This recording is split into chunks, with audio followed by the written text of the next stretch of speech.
Okay, we are welcome. Are we on? Yeah, we're on. Welcome everybody to my first ever live stream. I'm happy to have Daniel Lee joining me. How's Thank it you for going? coming on, Daniel. No problem. Happy How to have you be here. been? I'm good, man. Just I've been laying low over the holidays, just spending time with the in-laws. Kind of, you see a different setup. I'm in Arkansas, not in Oklahoma, but just enjoying time with family. It's been really good. Nice little vacation for you. It is kind of a mini vacation. It's I enjoy it. Yourself? Yeah, I'm just kind of keeping busy. A little 4-day break for me, off from work. Cool. I was in Nashville a couple weeks ago. That was nice to get out of New York. Yeah. Nashville's a lot of fun. If you ever been there? I visited one time, yeah, just a few days. We were going to Egypt, so we were flying out of like New York. It's a little cheaper that way, and it's a great place to visit, I think. I'm not sure if I'd want to live there, but Yeah. yeah, who knows? A lot of fun. So thank you all for joining us. We're going to be talking about OMI Utility, and everything OMI and VeVe. We'll have a conversation and then take some of your questions and comments a little later on.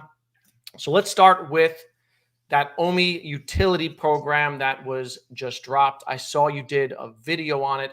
There have been some community members who've had some criticisms of the program. They weren't too happy about it. What are your thoughts now that you've had time to process?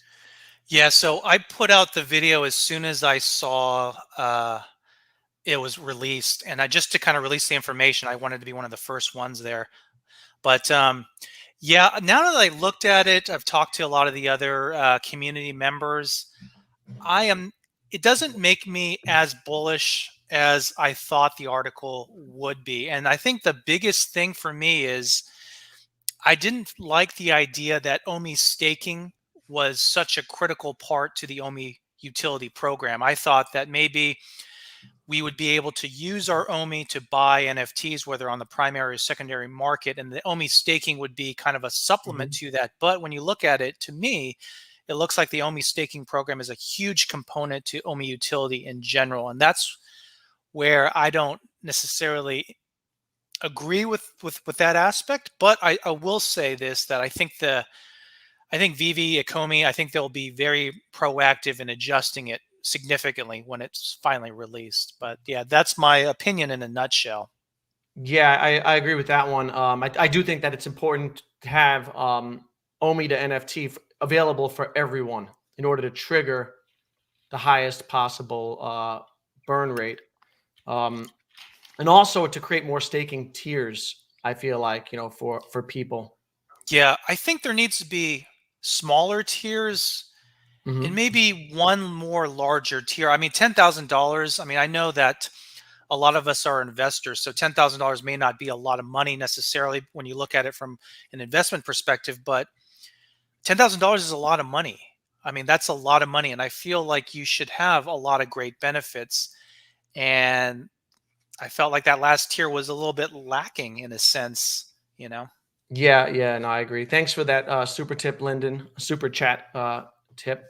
Um, I agree with that. I think at 4 o'clock, Reese is going on with Foster Yeah, to I think I take saw that. Yeah. some of the concerns from the community. So I definitely do think that they're going to react, and it is the first iteration of it. I think that they will work to improve it. Now, in the last AMA, David talked about how OMI utility would be coming outside of the ecosystem and how small businesses might be taking OMI in the future. What do you got? What do you think about that? Yeah, I think I did a video recently where I looked at some old marketing materials for some other Ecomi products, like the Ecomi One card, and there was a couple references there to um, building apps on the Ecomi ecosystem, and really we see hints of that already um, with the uh, with the wallet that they have, that Ecomi has. So I feel like they always envisioned Ecomi being a large umbrella company that has multiple different apps. And I think VeVe or Ecomi Collect, how they called it back in the day, was going to be one of them. And I think Ecomi Collect or VeVe has since surpassed a lot of their expectations. So they're devoting a lot of their time to that. Sorry, do you see me? No, you're frozen, but I hear you. Okay. I don't know what happened to that. Let me try to step out for a second. Yeah. Sure. While you're doing that, I'm going to post this on Twitter.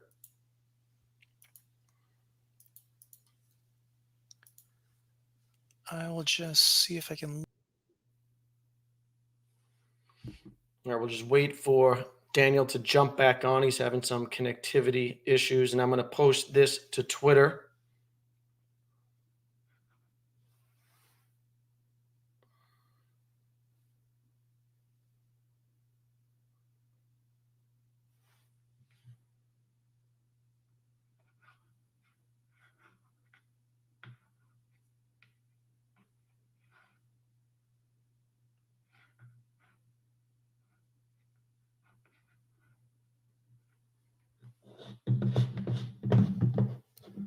We wait for Dan. I'll talk to you guys. How's it going, guys? Got Mr. I don't know how to pronounce your name. Anomalous in the house. Edson, JP. You're back, Daniel.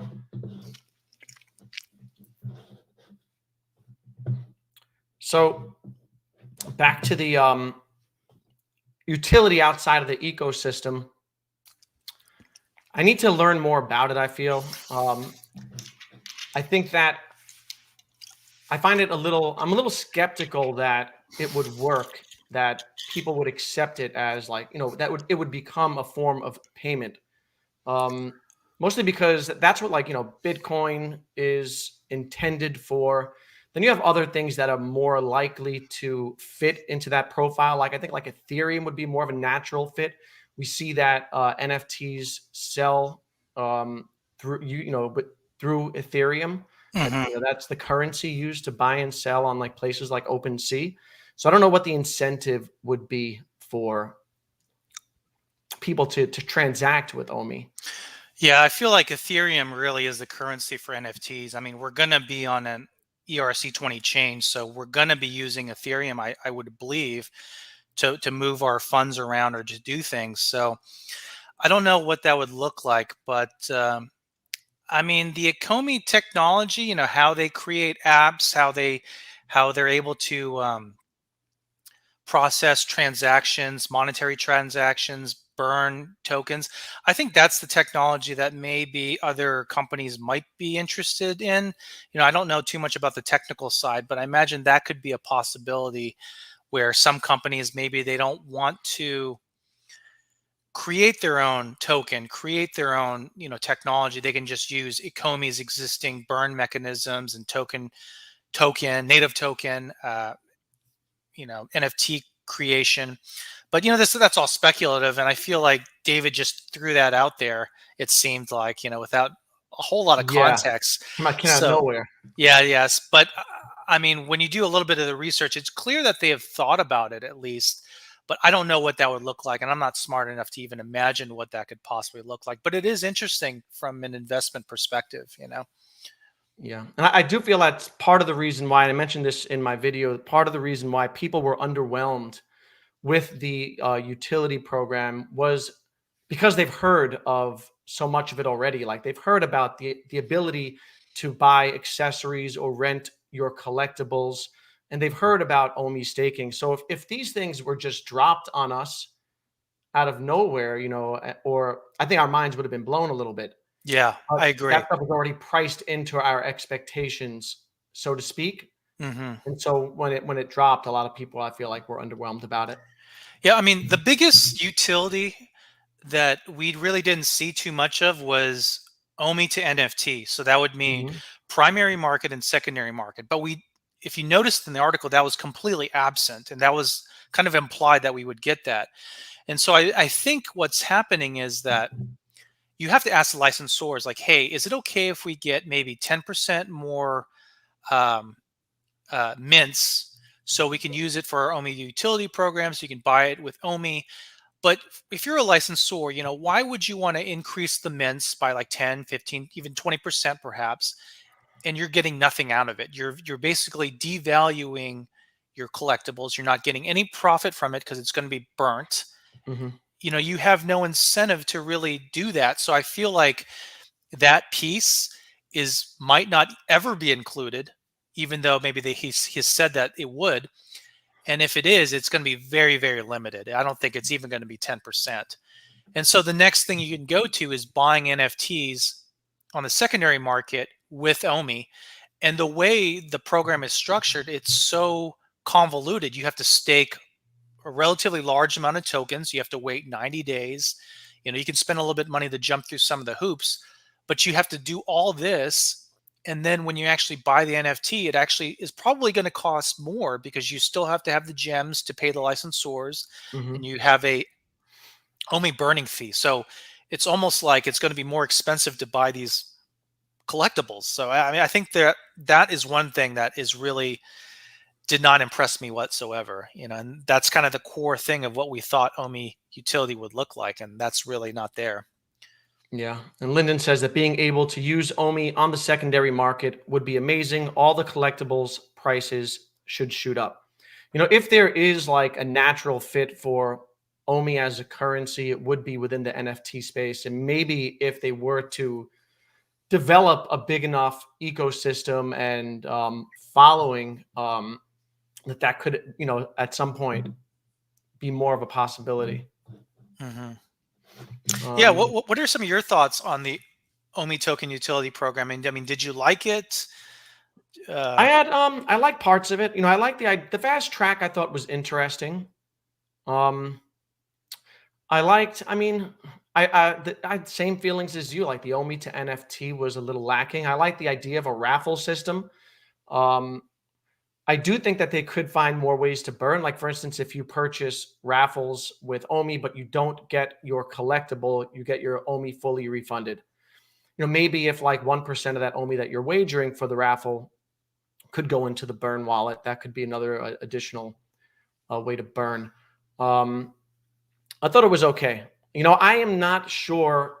What I really want to see is how it's enacted and what the rate of burn is going to be, because then that will give us a clearer picture of where the price can go. I made a video yesterday about a $10 OMI. I was waiting for this actual program to drop before I made this video because I wanted to um, use it as part of my assessment.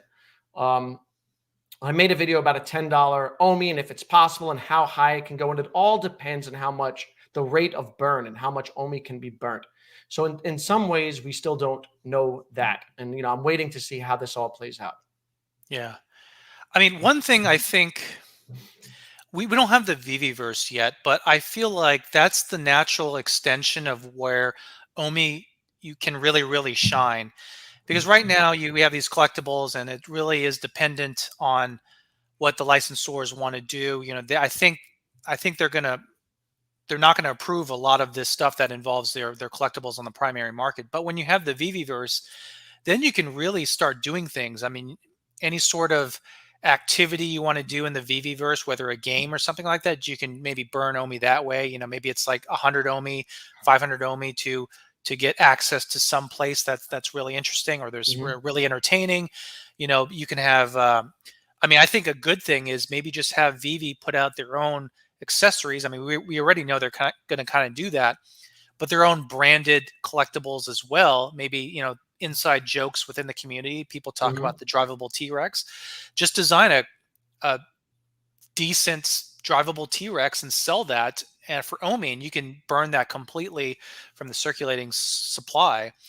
But I think we need the VeVeVerse before they even give us any hints of what we can possibly do there. And I think that's why the OMI token utility article is it feels kind of like we're missing something, and I feel like it's the Yeah, VeVeVerse piece. 100%. Now, you mentioned though about, the big licensors not giving permission for, secondary market listings. Do you think that that's going to be a long-term issue, that people won't consider these, like that the hardcore NFT heads, interoperability and true ownership of your NFT is important do you think that's going to pose an issue long term? I think once we're on immutable, it'll be easier. I think we won't have to be talking about whether our VeVe collectibles are truly NFTs or not. There was something on Twitter where some guy, I think he is like one of the CTO of GoChain. I mean, someone had an email where they emailed him like, are these NFTs? And he responded like not in the conventional way. So kind of implying that they're not true NFTs, but they kind of are. So I think once we're on immutable, that will be less of an issue. We can transfer it. We can sell it on OpenSea, some of them at least. Yeah. I think that will make that argument moot in the future going forward. Yeah, I don't think it'll pose a major risk, but I do think it could cap the potential of some of the collectibles and in turn the OMI price if they're not all fully interoperable. But again, we're going to find out about that. But I do think that 2022 is shaping up to be the year of OMI because of all the catalysts that we expected to happen this year have been pushed back and are coming next year. And we see what happened. We saw what happened to the Sandbox, Decentraland. Once Facebook announced Meta, all those things popped. Whether or not that can be sustained will be determined by their success. But I'm excited to see OMI get priced as a metaverse play. Yeah, that would be really interesting. I'm not sure if people consider OMI a metaverse token, but we at least know that it will be within a year, possibly even 2 years. So I think the metaverse will be more clearly defined in a couple years. People can't visualize what a metaverse is going to look like today, but in a couple years, I think it'll be more apparent, as time goes on. And I think once people recognize that OMI token is a metaverse play and backed up by legitimate licensors with real NFTs, that's when I think this token will blow up. I mean, when you look at Mana or Decentraland, I mean, Decentraland is not a fun place to hang out. I mean, it's one of the first, but it's if super something glitchy, right? Yeah, it's glitchy. It's just there's not a lot of people there. I don't know why people are buying the Mana token because I am not bullish on Mana on Decentraland going forward. But if they can moon like they have in the past couple years, OMI token will. And I think in the short term, I made a price prediction that I thought we could see 2 to 5 cents by the end of this year. Clearly, that's probably not going to happen for a lot of different reasons, right? We haven't had any of the catalysts really. Immutable hasn't even happened. Things like the VeVeVerse was pushed back to next year. But I mean, sooner or later, once we get these things, this token is gonna moon like crazy. But we'll have to wait and see. We have to be patient. So when do you see the 2 to 5 cents? Do you see that after the immutable migration or before? Yeah, part of it is, I mean, even right now, the reason why we weren't able to break through 0.0083, we're trading at 0.0068 before it dumped with this illness news, right? A couple of days ago. Yeah, COVID. Or yesterday, yeah. Is the price there are big whales, and I always feel like we have to address this, but there are big whales, ex-founders, who clearly are buying and selling at critical times in OMI tokens movement. And that's what we're seeing right now. And that's partly why I believe that we haven't seen 1 cent yet, is because now we had a recent token unlock this month, and we're seeing the same sell-offs. And I don't really have a problem with people selling off tokens that they earned, but it does play a role in price, and it's a big factor. It's a big thing we have to think about when we are investing in this thing. But I mean, that's another reason why I feel like we haven't seen something like 2 cents yet, when I thought we were on the right track even a couple months ago. Yeah, Justin says it's coming in 7.5 days. I hope so. I have this nemesis on Twitter that he's like, "Hey, I thought we're gonna have the 2 to 5 cent. What's the deal?" And you got a nemesis? I can't do. Picture anyone wanting to be Daniel Lee's nemesis. I have quite a few. I think. I think. Get out of here. Yeah, you get hate. Yeah, I get hate. Yeah. There's people who There's people who watch all my videos but love to hate on what I believe in, and it's kind of funny to see that. But that's part of our communities. Do you have any haters? I don't. I not that I know of. Yeah, yeah. Yeah, not yet. Knock on wood, but we'll see. Now, someone did tell me to get a haircut. Twice, I think. He told me I should go get a haircut. Yeah. Um, I've gotten that too. yeah.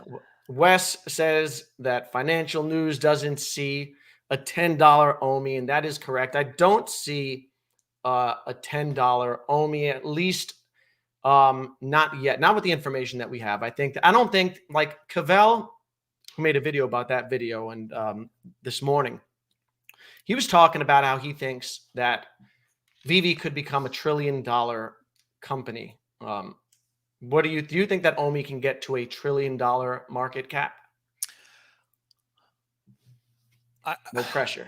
I don't know. I would just say statistically, it's unlikely, right? Not even looking into any of the fundamentals. Statistically, that's just not likely. There's not a lot of $1 trillion companies out there, and it's kind of like a lottery ticket in a sense. That why does Amazon do well and something like Kmart doesn't? Like it's just there's a lot of luck and chance, and there's also some skill too. But so statistically speaking, I will say that's just not very likely. I think OMI or Komi VeVe can do very, very well, but I think getting into the $1 trillion market cap is going to be incredibly difficult. Yeah, to me, those $1 trillion companies, if you look at them like Apple, they're only a handful: Apple, Amazon, Facebook. These are all companies that affect everybody's life, right? Like Apple revolutionized it put a computer in Yeah, your pocket. Amazon owns the internet with Amazon Web Services, and they yeah, destroyed brick and mortar retail. Tesla is revolutionizing the car industry, energy industry, robo taxis on the way. Facebook, 1 in 3 people on Earth are on Facebook. So to me, those are like the $1 trillion companies, are the ones that affect everybody's life. And it's super hard to get there. yeah. I mean that's correct. You're totally right there. I mean, I've said this before that if in order for OMI token to be huge like that, your mom, your dad, your brother and sister have to know what it is. They're actively using it. And the VeVeVerse is going to be amazing, but it's just going to be a one small part of the ultimate metaverse. I think Facebook is right now, or Meta is poised to do very well in the metaverse space because they have kind of a huge lead. They have all the data, they have a lot of money. Mhm. I don't see the VeVeVerse being the metaverse for the masses. I think I see it as a small part of it. I think it'll be a big part, but I think it's going to be small overall.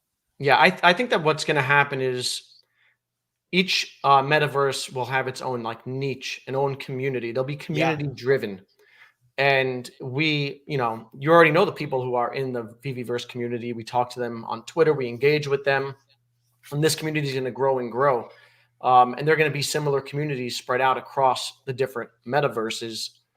And that's how I see it. And I do think that the Facebook metaverse will be a good thing because it's going to accelerate the adoption of it. It's going to be mainstream. It's going to be like the gateway drug for a lot of people. Yeah. You know what I mean?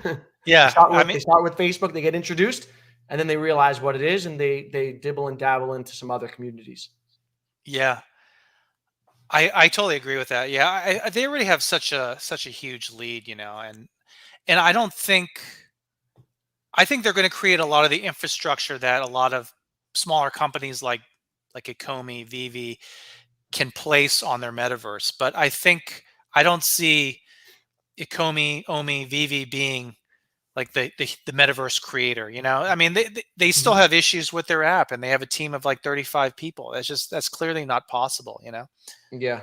I do think that it's a good thing that they postponed the rollout because I think it's important to get it right. And I do feel like they were rushing a little bit because the metaverse wasn't necessarily their intention when they created the company.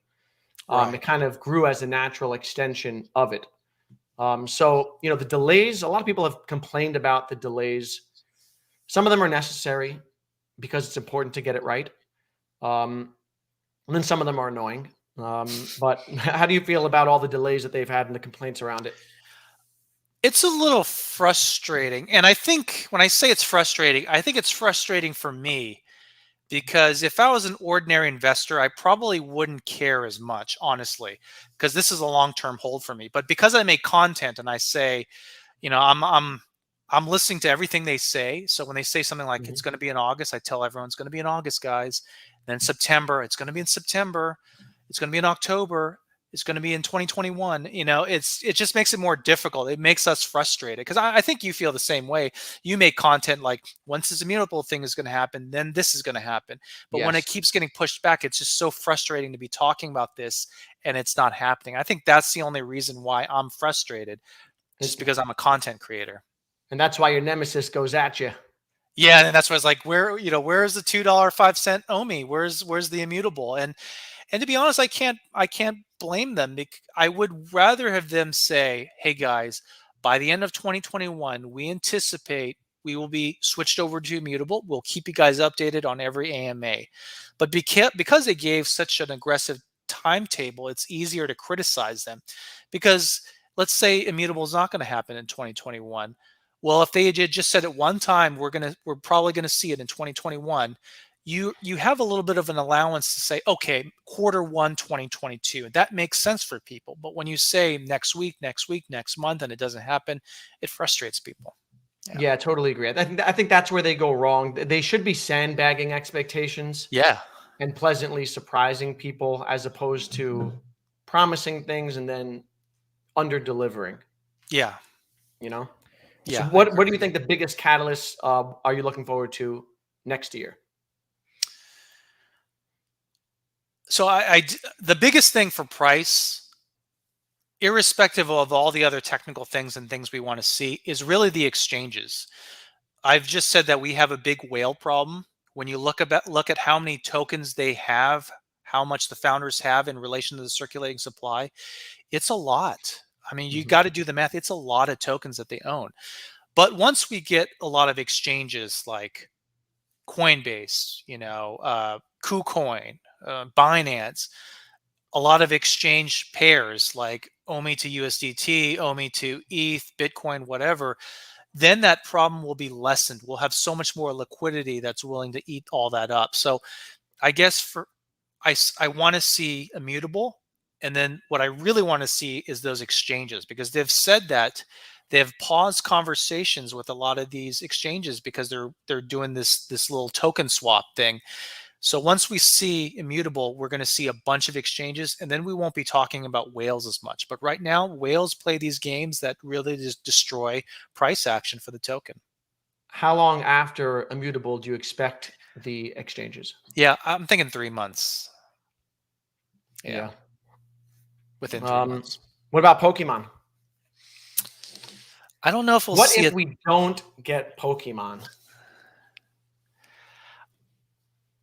I think, yeah, I don't know how much of people's expectation of OMI price is based off of Pokemon. I think that will be huge, and we have all the clues, the circumstantial evidence that we're going to get that. But if that doesn't happen, that's gonna turn off a lot of people, because even though I don't put a lot of my aspirations on OMI token price because we have Mhm. Pokemon, I think a lot of people do, and I think there will be quite a few sell-offs if that happened. Yeah, Yeah. In your gut, do you think that it's going to happen? yeah, I do. I Yeah. really do. Yeah, So do I. But I also saw that. Did you see that Niantic, the creators of Pokemon Go, were looking to get into the metaverse? I did see something like that. Yes. Do you think that would have any impact on a Pokemon NFT license or us acquiring, VeVe acquiring them? No, I think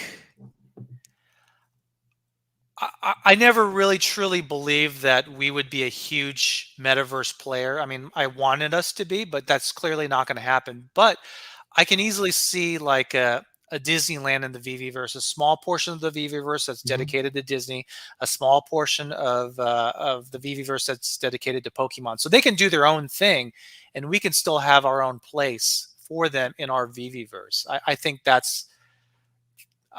I think it's fine if they design their own metaverse and we have our own little piece of that. As long as we have a little piece of that, I think we're okay. Yeah. Um, how about market conditions for next year, and how do you think that would impact the price of OMI? That's a good question, because the bear market is coming, right? Everyone's expecting that, and Mhm, even when everyone expects a bear market to happen, it makes it like a self-fulfilling prophecy. We're more likely for that to actually occur, you know? So I think we could see a bull run, and people have given me crap for this, but I think we can see a bull run that extends into June 2022 because we have things like a lot of financial firms wanting to get into Bitcoin. We have Ethereum 2 coming out sometime as late as June mhm. 2022. So once that happens, I mean, the token price is going to drop, and I could see the token dropping as much as 50% in a bear market, a true bear market. So that's why it's critical for us to already be on a lot of exchanges so that we get the price up to, like, I don't know, a couple cents, and then it goes down by 50%. We're still in the profit if we bought today.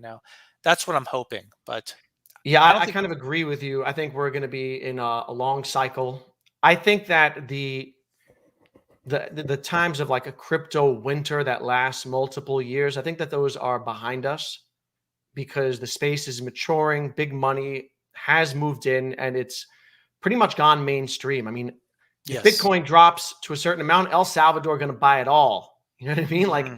El Salvador just bought like another 100 billion Bitcoin on this drop. And I Hmm. think that you're going to start seeing more countries get involved. And those crypto winters that we've come to expect, I think that the bear market will be shorter, way shorter. We'll still have them, but I don't think that they're going to last as long, and I don't think the dips are going to be as pronounced. Yeah, I agree with that. And part of it too is, like, we have things like CNBC talks about Bitcoin price, Ethereum price. Mhm. My wife's grandmother asked what Bitcoin was. So it's something that people know about. They may not be wanting to dip their toes in because they don't understand it, but everyone knows about it now. So I see it more tied to the broader economy. It's becoming part of the economy now because so many companies are tied into Bitcoin or wanting to get into Ethereum, wanting to start their own projects. I think it'll be more tied to the broader economy as time goes on. And what about you? Are you buying Ethereum or any other currencies at the moment? Yeah, I don't actively buy a lot of Bitcoin or Ethereum. I probably should. I do have a little bit of Ethereum and Bitcoin, but I am more interested in a lot of other smaller projects that have more upside. So, OMI is probably my biggest holding. Illuvium is probably my second biggest holding. I That's done stake. very well recently. Yeah, it's done very well, Illuvium. Yeah. and I'll probably start doing more videos on that because I've become actually a lot more bullish on Illuvium, and I think you can make a lot of money today. And I think in the future, you can make even more money in 2 or 3 years. And there's other projects I like Immutable has their token recently. It's trading at like $8 a token. I think that's undervalued. I'm going to probably buy some of that. I like Money. So I'm more Mhm. interested in, like, a lot of newer coins that have more bigger upside. You look for big upside. Yeah. Yeah, I'm a hodler. I'm like a long-term hodler. OMI is actually like my moon token. Like Your that's the moon one to token. me that, yeah. But otherwise, I'm big on the layer one protocols, and I've got my Ethereum position. I've got my Cardano and Solana. Um, those are my three. Those three and OMI are my four major positions because I do think that those layer ones are going to have multi-trillion dollar. The winners will have multi-trillion dollar market caps. Yeah, I probably should. I'm kind of more aggressive in terms of my investment approach, but I probably should have more stable currencies like Bitcoin. I think Solana is really good as well. Ethereum is really good. Cardano is really great. Mhm. There's a lot of projects like that I think I should probably diversify more of my money into. I think that's a good idea. Yeah. How about, I know that you had recently sold your investment property. Yeah, I Did sold two you properties. reinvest all of that or? Yes, I did. I put most of that into OMI and some into Illuvium and some other smaller tokens that I've been looking at. But yeah, it wasn't a whole lot in the grand scheme of things. I think in terms of I might have gotten about $50,000 after all expenses. So it wasn't a whole lot of money, but it's still a good chunk of change, you know. Yeah, and JP wants to know where to buy Immutable. Do you know the Uh, answer to that? yeah, I'm gonna buy it on Gate.io, but you can also do. There's some other smaller exchanges as well. Maybe, yeah, that's where I'm gonna buy it. So check it out, JP. Do you know anyone as aggressive as this guy? I don't, man, but I love Randy. He's such a great person, and I love that he's been actually really successful. He's a very humble guy. He saves a lot of money, and he makes big bets that pay off. I mean, who can't love Randy? I mean, Randy's a great guy. All in, Randy. I love it. Back to Illuvium. What's the price on Illuvium now? Maybe 1,400, $1,500, Damn, depending. that's got a very small circulating supply. I'm assuming. Yeah, right now. In March 2022, we're going to see a bunch of founder unlocks. So that supply is going to drastically increase, and people have speculated what that's going to do for price and staking. But one of the good reasons why this is so big, maybe I could just shill Illuvium a little bit, is you can stake on their Sushi LP pool, and you can get a return about 400 to 500% right now. So you get a lot of Illuvium. So right now, within basically 2 weeks, I've made about $5,000. Granted, you have to hold it. You know, you got to hold it for a little bit before you can actually collect on it, but that's a lot of money. And also in the future, with their tokenomics, each Illuvium token gets revenue distribution from the company. So all of the revenues go to token holders. And so that's where you can see huge returns. There's some talk that if we can even get close to where Axie is doing in terms of revenue, $300 to $500 million a month, or excuse me, is it billion or million? Million, I think. Yeah, million. You could see if you hold 100 Illuvium, you can make over $100,000 a year. And Wow. if Illuvium does well, they're going to create a second game, maybe a movie, maybe some merchandise sales, all these other things. And that's where the value of Illuvium can just blow up because they are capped at 10,000, or excuse me, 10 million tokens. And So if is it up and running yet? it's not, they're going to have a beta sometime in Q1 2022. There's going to be like a land sale, which is like a little mini game on your mobile phone. So there's things in the works. And granted, there's some downsides. You know, if the game sucks, if no one wants to play it, you know, your token's going to be Right, that's worthless. the But risk. yeah, but I mean, they have a huge team.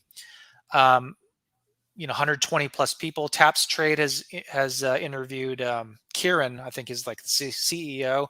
Seems like a great group of people. So there's a lot of people, a lot of smart people that are betting on Illuvium, and I think it's a great time to get involved if you want to. I'll probably start doing a little bit more content because I do like Illuvium a lot. Yeah, I was looking to that. And I was also looking into Star Atlas. Real Talk mentioned Star Atlas. That's on a Solana, I believe. Have you seen that one? Yeah, I'm a little bit interested in the game perspective, not so much in the token right now. I don't know a whole lot, but the game looks really, really fun. But, Mhm. you know, a lot of games look fun that don't go anywhere, you know. So I'll want to see a little bit more from them before I dive into that, you know. Do you play games or? Um, I don't so much anymore because I work a lot and then I have YouTube as my major hobby right now. But I would consider myself a gamer. I was more of a gamer in college, but I'm just looking for the right game to get into. So Yeah. you? Now I used to, but then like kids happen. Now my son like took over my basement and he games all day. So I got no time between work, kids, and now this has become my hobby. Yeah, yeah, yeah, for sure. I like your Let's go. channel. I've really enjoyed your stuff. You have a really good approach to things. Um, yeah, especially because you deal so much more in stocks and stuff like that. So you have that perspective, which I think is good to have in this community of moon boys, you know? Yeah, you know what? I came from stocks originally, and so I was always thinking about how do stocks. There are like metrics to value companies, price to earnings. price to sales, all the different ratios Yeah. that have been developed because the asset class is mature. It's been around for over 100 years, and so that's developed. Crypto doesn't yet have that. Right. So I think that there will come a time when crypto trades on more fundamentals that are quantifiable. You know what I mean? Like, Yeah. the layer one protocols have like total value locked and things like that. And so we're starting to see some of it, but I do think that at some point it'll be more quantifiable and easier to understand. Yeah. One thing about crypto that I've thought about, it really has parallels to startup investing. Like if you got into the OMI token in 2019, that was like investing in a massive startup. And not retail investors like you and me, we really don't have the access. Most of us don't have access to invest in big startups. But having crypto, having these tokens, it's almost like you're investing in these startups. Like, how else could I have gotten into um, something that's just started up and running just a year ago with Illuvium or even OMI token a couple years ago? It's almost impossible to invest in these companies. And with stocks, by the time you get into it, it's a relatively mature company. So Yeah. there's minimal growth for a lot of them, unless you're like Apple or something. So Yeah. All the big that's companies get first dibs on yeah, stocks, yeah. And so or the hedge funds. I think it equalizes the playing field for retail investors. I mean, if you pick the right token. Right. But I think that's the beauty of crypto is that it's meant to democratize Yeah. finance and give access to people. And I don't know, eventually that, some of that might be lost once the big boys figure out how to play the game. Hmm. But for now, like people like you and I and all the people in this stream and people who are in crypto, I think this is the greatest chance to make wealth over the next decade. Yeah. Yeah. I'm excited for sure. Uh, let's go to the chat and answer some questions from these guys. Someone mentioned Pancake Swap. You familiar with them? Yeah, that's how I buy money. It's like a DeFi protocol. Pretty easy to use. It's like Uniswap or anything like that. Yeah. Um, got Helion. Not familiar.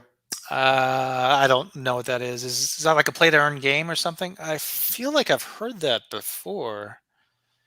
Just Don't know. stock, no? I guess it is. Let's see. That's a stock, yeah, that dropped. Oh, okay. It's a stock. I think energy. Yeah, like a truck Yeah.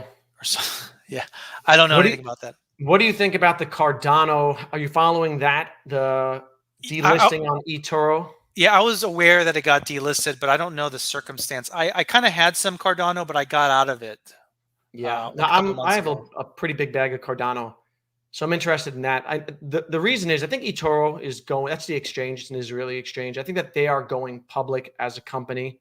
And because Cardano has staking, you can stake ADA to earn more ADA. They fear that they could possibly be classified as a security Oh, okay. in the United States. And so they delisted them. What do you I, think about regulate? Do you think that regulation poses a risk to OMI? no, not at all. I think that's why they don't have cool things like we want. We wanted, to stake our OMI to get a little bit of APY, but they don't have that because they're a very compliant token. So I don't think that's a risk at all. I mean, that's probably why some of the OMI token utility article kind of sucks in some way because they're such a compliant token. So that I don't think has any risk for us as token holders. Yeah, I'm not certain about that. Even though I Wow. think that they are a utility token, and um, in my eyes, they're more of a commodity because of that. But I don't know. Gary Gensler, the chairman of the SEC, has publicly stated, like, and did you see? I don't know if you saw, he did like an interview with the Senate. There was a Senate hearing, and they were talking about crypto, and he said that more than 90% of crypto assets he would consider securities. And so then I did a lot of research on it, and I saw that there's like four sets of criteria. It's called the Howey test. You ever hear of the Howey test? Yes. So Yes. according to the Howey test, there are 4 sets of criteria, but the last one is that the product is the price moves at because of the work of others, the effort, the Mhm. work and effort of others, meaning that it's centralized and not decentralized. And that's the only thing that concerns me about OMI is that it's a centralized project. It's not decentralized. They have people actively working behind the scenes to, influence the project and the price. Yeah. So one thing there too about the Howey test, or just like the security definition in general, is the SEC, you're not really supposed to raise money with the token. You have to actually have a product Mhm. and then create a token and say that token is used for this product. But OMI didn't do that. And actually, a lot of ICOs back in the day, they didn't do that. They used it to raise money. And I think by that definition alone, OMI could be considered a security. But in the past, the SEC didn't go after these companies. They kind of gave them a free pass in the sense they said, hey, don't do that again, you know. And so going forward, all those companies essentially got like a warning, basically. So Mhm. really now I think you could classify OMI token as a security by that definition because you use it to raise money before you had a project. But I think as long as they're compliant going forward, the SEC doesn't have the bandwidth or the manpower to go after all these projects. So I think if they're compliant going forward, they could probably get away with it. But the Howey test, is it's kind of iffy, right? With Yeah, that, and it's like 80 years old or something like this. yeah, They're it's not. applying it to a brand new asset class and Right. technology. Yeah. So just because something maybe may not pass the Howey test or is like kind of in the gray area, I think doesn't necessarily kill the project, right? And I Mhm. think that's why they don't have things like the buybacks, because buybacks are so associated with stocks. Even the name buybacks is associated with stocks. They have to do something different with that. I don't know what they'll do, but yeah, Yeah. I do think that they'll be compliant, and even at worst case scenario, if they were classified as a security, I think that would be like a temporary hit, and it would be more of an issue for the exchanges that don't have licenses to list securities. yeah, But I think that the whole space will evolve, and more exchanges will get licenses to list securities. I think the Ripple, my eyes are on that Ripple case. right, right. Yeah. The Ripple case is kind of big because I don't know who it was. Was it like the Fed chair? He was like, we're not going after Bitcoin or Ethereum or something like that. Yeah, Yeah, Powell, I yeah, think. Yeah. yeah. Powell. Yeah, you're right. I think it was during a Senate hearing or something like that. But then the SEC is going after Ripple. So it's like, how can you choose which crypto is, I don't know the details. I'm not a lawyer. I don't know the Yeah. details of that case, but that's a really important case. And there was some talk that Ethereum might be brought into that, because that's Ripple's argument is that how you can't just choose who's going to be the winner and who's not. The Yeah. Well, he SEC said that can't they do that. gave Ethereum a free pass, but Yeah. they've already said that Ethereum is a commodity because Ethereum Yeah. is now fully decentralized. Yeah. Yeah. So it's iffy, but that's going to be an important case. Like if the SEC wins that, they're going to have a lot of power. And I think people are going to be a lot more fearful. But from what I can understand, Ripple's kind of winning that case. But I hope I so. don't know. Yeah. I think so Yeah. as well. Yeah. We got a question here from Ayub Studios. Apart from OMI, I have Sand and Mana. Have you guys heard of NUM token, as in numbers protocol? No, I have not. Yeah, me neither.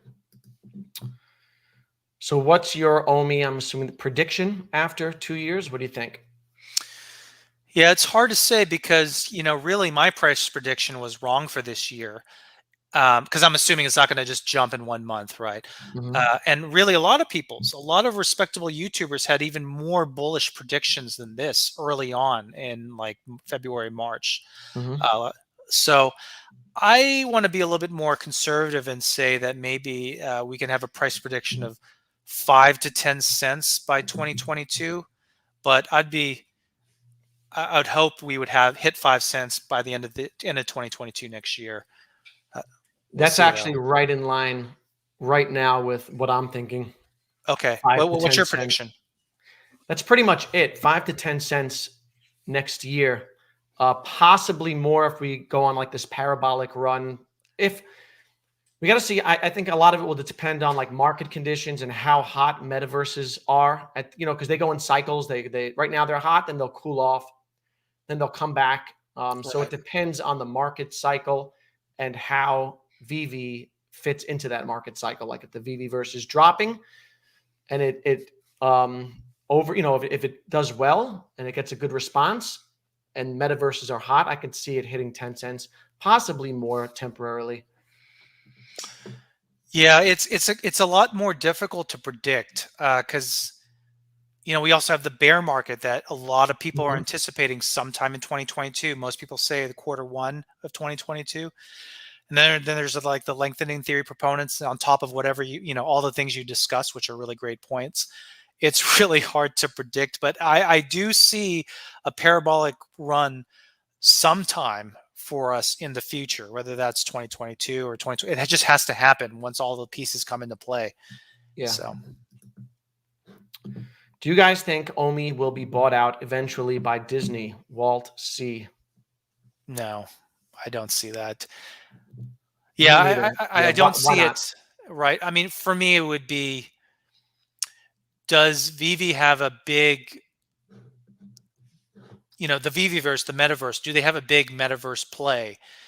And really, it doesn't sound like it. So that's the only reason I could see them buying it, if they had something really solid metaverse wise. And I don't see that. And really, the Disney has said that they're going to probably design their own metaverse that's based off of Disney Plus. I don't know what that would look like, but it sounds like they're going to do it themselves. And I don't know why you would buy someone to do that for you. I just see Disney having the resources to want to do it themselves because there's a lot of money associated with Mhm. that. I also think that it'd be kind of like a conflict for Disney to buy, or not natural for them to buy VeVe because of all the other IP and license. They're into acquiring licenses and IP and then creating their own thing, not buying something that has other IP and licenses. So that's like DC's on there.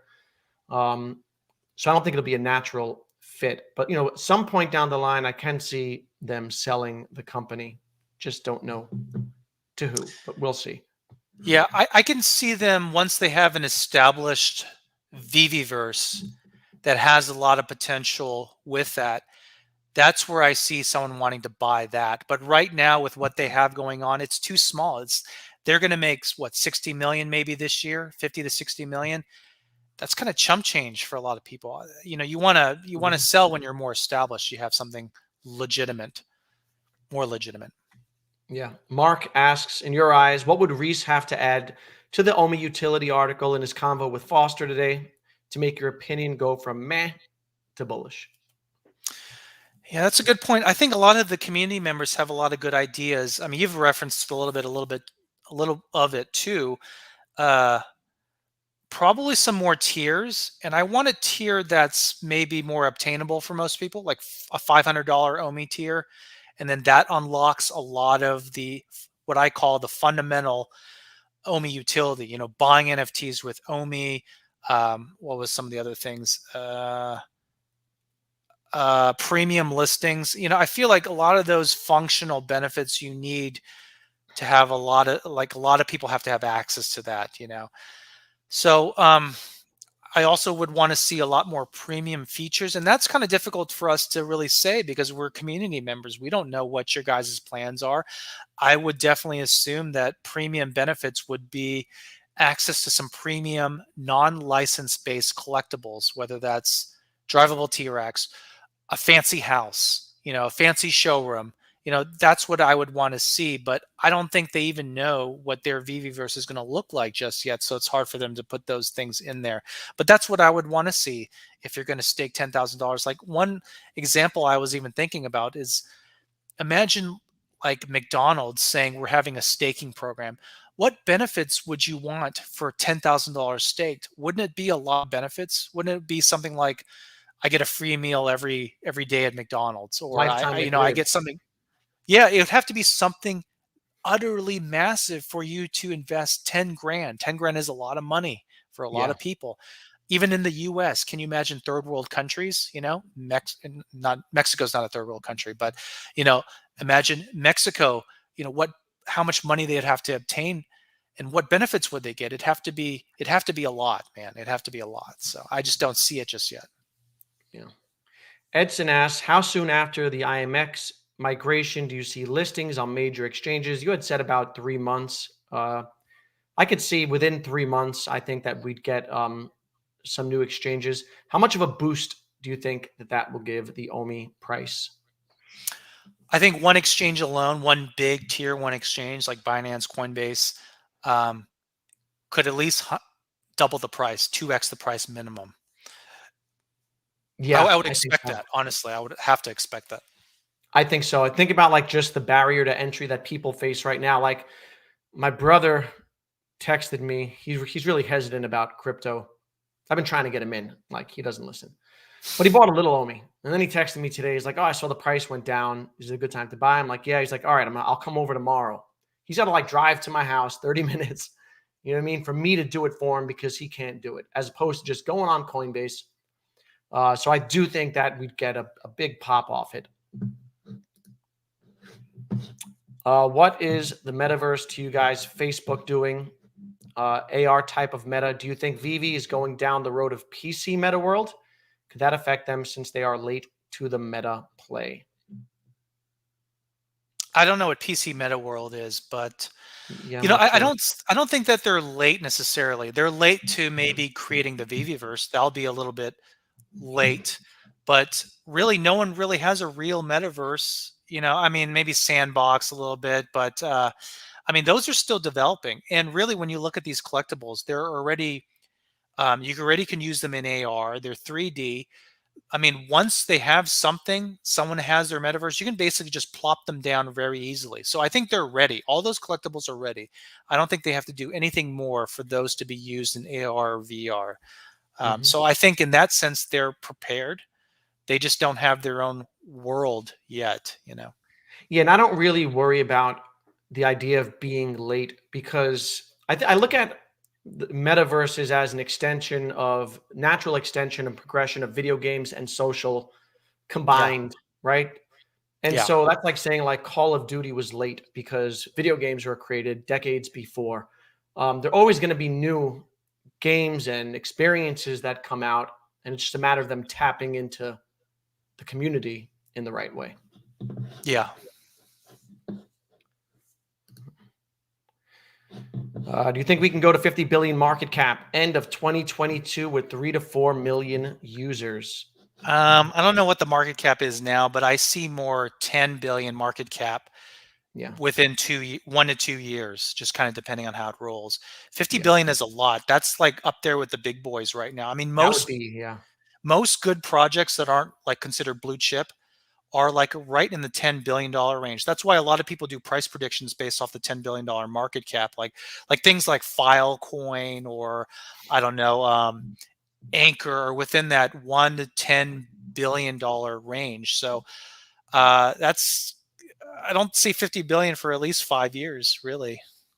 Yeah, I'd have to agree. I think I think right now we're at like 2 billion market cap.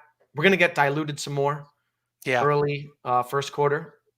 Um I think Sand has is approaching or Mana is approaching 10 billion. Hmm. I think if they hit 10 billion and all things go right, we can hit 10 billion next year. Anything beyond that might be a bit of a stretch. But then again, that's where the token burning comes into play because you can decrease the circulating supply and have the token go up, keeping that market cap in check.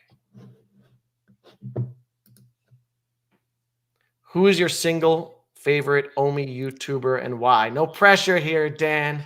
Yeah. Present company excluded. Yeah, okay. So excluding people here, myself, you, and I do watch your content and I enjoy it, but I have definitely stepped back on terms of watching a lot of other YouTubers because there's so many good ones, and I have a lot of other obligations. But watch Taps a lot. I think he's probably the most realistic, analytical out of everyone, and Cavell, I think, is just entertaining. I don't watch his content as much because he has so many videos, but I think those two are my top picks in general. Yeah, I do like Taps a lot. Same with Cavell. I don't have as much time now. I watch you, of course. Um, I watch Foster's live streams, and I'll check in on Randy. Yeah, Randy's entertaining. Foster, I don't have a habit of watching his content. I'm not even subscribed, but he has been doing some big things in the community, and I actually think his already a really great YouTuber, but I think he has a lot more room to grow. So I need to watch more of his content there. Yeah, he got a shout out from Andre Jick. Yeah, I saw that. That That was a helped nice things bump out. for him. Yeah, Kind of nice. jealous of him actually, because Yeah. it's like, gosh, Andre Jick is like a big YouTuber. I really love his stuff, and for him to get a shout out like that, and then man, and mentioned on his video, like man, that's a dream for me. I don't think it'll ever happen, but yeah, Mm. it's good for him. Who are your favorite non-OMI YouTubers? Do you have any? Yeah, Andre Jick, he got me into OMI. Graham Stephan, I don't watch his stuff as much anymore. Meet Kevin, I watch a lot. I watch this guy named Foresty Forrest. He's this guy that just he lives in a van and he goes camping and he just lives there and he stealth camps, he hikes, and I just love that kind of watching those videos of people camping in their cars and their vehicles. But anyways, that's another YouTuber I watch. That's funny. I watch Invest Answers. I've heard of Uh, him. he's He's smart. good. He's He's good. good. Too smart. He uses a lot of data. He's very smart. Um, I like Andre Jick also, and a few others that I sub to. What aspects of the project make you think Ecomi VeVe will be a market leader in the future? Yeah, I think it's mostly based off the IP. I mean, I think they have at least a 2-year lead in terms of that. So if they can do a lot in 2 years, I think they'll be really properly positioned. Any thoughts on the Gary V competition? Yeah, I don't care much about what Gary Vee says, but I know that's important to the community and to other people. But he has his own company right now. I mean, I guess they got Yeah, Hello Hello Kitty. Kitty. Yeah, Yeah, they did. I was Yeah, about to say Hello K. So that's a big brand that I thought maybe we would get. But so they're going to do some good things. But I still think we have at least a year on him, on his company. Maybe yeah. 2 years on him. Who knows? But And I we'll don't know how see. much he has to do. I think he's just an investor in the company, but just his name association. They have some. I will say I'm not scared of them, and I don't consider them real competition yet because they don't have a product, they don't have an app, they haven't released. We don't know the quality of their NFTs, but they do have a strong team. Like they have Steve Cohen, owner of the New York Mets, the Winklevoss twins. So Yeah. it is something to watch, but it also validates VeVe as being the market leader. And now we're kind of like, VeVe's turning into like the big dog that other companies are chasing. So I kind of like that idea. Yeah, and one thing I think we don't take into consideration, but what I consider like battlefield experience or business experience, like they've been doing this for about a year, roughly a year now, of actually selling collectibles. They know a lot. That's a lot of data and useful information that they can use next year to be even better. Whereas these people don't even have a product on the ground. They still have to go through all those little bumps and bruises that VeVe did, to be on the Mhm. road to be successful. So I wouldn't discount that either. They're releasing some portal that you can buy to get access to all their NFTs, like to get exclusive access Who when they is? drop. Recur, the Oh, company really? that, yeah, that looks interesting. I'm gonna look at it, just in case. I'm gonna take a look at it. Hmm. Yeah, Uh, yeah, definitely. could Omi go the way of NBA Top Shots? Scary. Yeah, we know that they're going to have another collectible type sometime next year, right? They've said that David has said that in an AMA, and there's a lot of speculation of what that collectible type could be. I think it's probably cards. I think Taps Trades also agrees with that. He believes it's cards as well. That could be really big, but another bit of speculation is it could be Pokemon cards, right? It could be because Pokemon has a trading card game online, and there's some thought that maybe because they're going to release that soon, could it be something VeVe related? That'd be cool. I don't know though. I really don't know. Yeah, I'm looking forward to them getting into sports with the football. I'm looking forward to the football release, and also that they had mentioned music. The Hmm. possibility of music is really Yeah. cool. But I think what Walt was saying is, could they lose steam like NBA Top Shots, I I believe. see. Um, Have they lost steam? I don't keep up on NBA Top Shots, but I thought they were doing well. Is that not the case? I think that they did lose some steam, but they were doing really well. But I don't know. But I wouldn't be surprised, like if they come back strong. Um, I don't know. JP says he highly doubts VeVe will end up like Top Shots. Yeah, I think the fandom for NBA Top Shots is, or Top Shots is kind of limited, right? I mean, you just have sports people, whereas VeVe potentially has a lot of different collectors, and once you get hooked on one collectible, like I like Star Trek, but I bought and explored other different types of collectibles that I've bought. So I think VeVe has more of a chance to stay relevant versus Top Shots. Yeah, I agree also. Lyndon asked if I could show my Excel spreadsheet. I'd made a spreadsheet regarding market cap and token burn for future price. I don't have access right now. I will. I'm making another video tomorrow, just responding to Cavell because he had made a video responding to me. So I'll link it. Maybe I'll try to link it in there, Lyndon, and you can check it out and have access Did to it. did you do an analysis where you did what the burns could look like? How many tokens there could be in circulating supply? Yeah, I did an analysis just Good. basically showing how many burns we would need to get to a $10 OMI.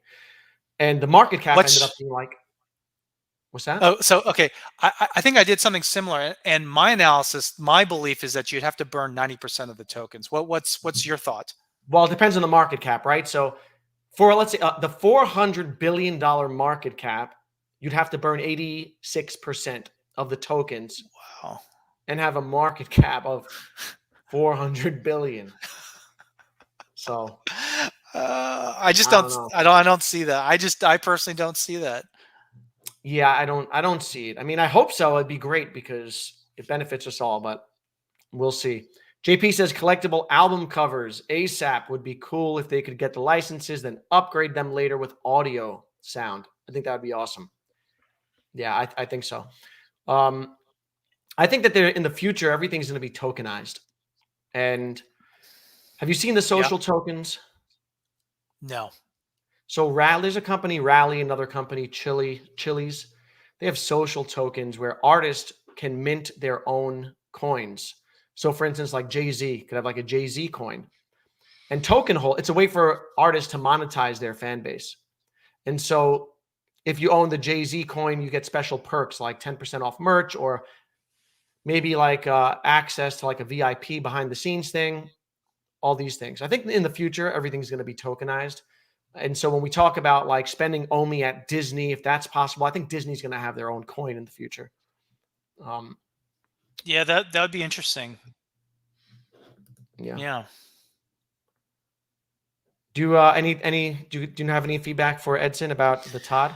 Yeah, I'll be honest, I'm not really a collector, so I don't really make a lot of content in regards to that, but I think Todd's will always be valuable. Yeah, So it's same here. I'm a token holder. I actually bought my first NFT today. I got the common of serial killers. Was really what excited. made you want to buy that? And I've been thinking about. I was like, the return is so good. You know what I mean? And that one's like crisp and it looks good. It's an art. I like the idea that an artist made it. So I bought it, and I can see them like becoming addictive. I was like doing like the AR thing. I was like my daughter was posing next to it. That's cool. So I think I'm hooked now, Dan. Yeah, I think I'm I, I hooked. I had a very similar experience too, where I was making videos on this, but I never bought a collectible, and I bought Marty's a hoverboard because I thought that was really, really cool. And I was like, okay, this ain't gonna be worth anything. It's like $9, $12. I'll just have it and keep it. And now it's like $130, $140 floor or something. And I think the best investment with VeVe collectibles is to participate in almost every drop, Mhm. because I've gotten some rares where I've kind of lost a little bit of money. If I sold it now, I'd lose like 10, $20, but that's a pretty good return in the sense of if you buy something that's not very hot, it at least maintains some value. And if you get something that is very popular, that can be a 10x, 20x. So these are great investments. At least try to get every single drop, because I don't think you'll lose a whole lot of money, compared to buying tokens or something. It's actually a pretty safe investment. And even if you lose money, you still have something that's really cool that you personally like. So try to get Yeah. every drop, I would say. That's my strategy now. Yeah, it's like the safest strategy ever. Whereas like secondary market and speculation is a lot more risky, and I wouldn't endorse that necessarily. Yeah. We'll take another question or two and then wrap it up. Okay.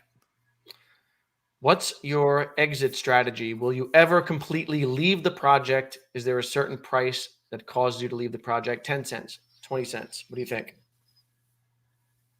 I think right now, with how I feel, and this could change, but I could see myself exiting at 10 cents. I don't think I would ever exit completely, but 10 cents is nice. And I think it could even be less than that. I think maybe anywhere from 5 to 10 cents, I could see myself exiting for other projects. I'll actually share this, but I actually did sell 25% of my portfolio, my OMI tokens, mostly because I realized I was too invested into OMI, and there's other projects I like Illuvium, like we talked about. So I sold. I had 10 million tokens. I have about 7.5 million now, and I sold about the 6.667 level. Mhm. So it is what it Would you is. layer out at those prices or you're out? Yeah, I don't know. I think on the way to anywhere from 5 to 10 cents, I would take some profit, because that's basically what I did. 6.6 was had a lot of profit at that point, because I bought a lot of tokens at the 2025 level, so that's still up. And so I just decided to take profit. And I imagine I would follow the same strategy there, is to take profit as we go higher. Yeah, I think that's my plan is I haven't set my limits yet, but I do think when I do, I'm going to layer out. And that's my kind of my strategy with all investments, kind of like layer out. It's like DCA in, DCA out is my Yeah, strategy, but it's also important to come up with a strategy. yeah. Otherwise, you're left like in the moment and you make irrational emotional decisions. hmm So it's important to think about these things. Yeah, I mean, for me, I was just thinking about it. I was like, right now, I mean, granted, at one point it was that I had a $20,000 profit, $25,000 profit. I could have paid off a lot of loans with that. There's a lot of things you can do, and that's actually good profit when you compare it to stocks. A slow, sleepy 8% a year. I mean, a 50% gain in a couple months is huge. It's not crypto huge, but it's huge for me, and it could make big impacts in my life. Yeah, I know people sleep on those types of gains. Yeah. What's slowing down the IMX migration? See other projects live on there. I think part of it was on IMX's and they were having some scalability issues. They're also a new protocol, so they may have other projects live. I don't know how big they are in comparison to VeVe. But also, VeVe has so many things going on, especially, when you're working with Disney, you don't get to set the date for, the rollout. Disney's telling you when the Yeah. items are dropping, right? Yeah. So they're bound to their partners' schedules as well. And I do think that those schedules kind of pushed back the migration. Yeah. I mean, that makes a lot of sense. I mean, when you think about it, it was so hard to secure this Disney Marvel partnership. You're not going to you're going to follow what they want to do according to their schedule. And if like a migration has to be paused for that, or you have to devote more resources to make sure your partners are happy, you're going to do that, because that's what pays the bills. That's what pays the salaries, turns the lights on, is taking care of your licensor. So I get that from a business perspective. I really do.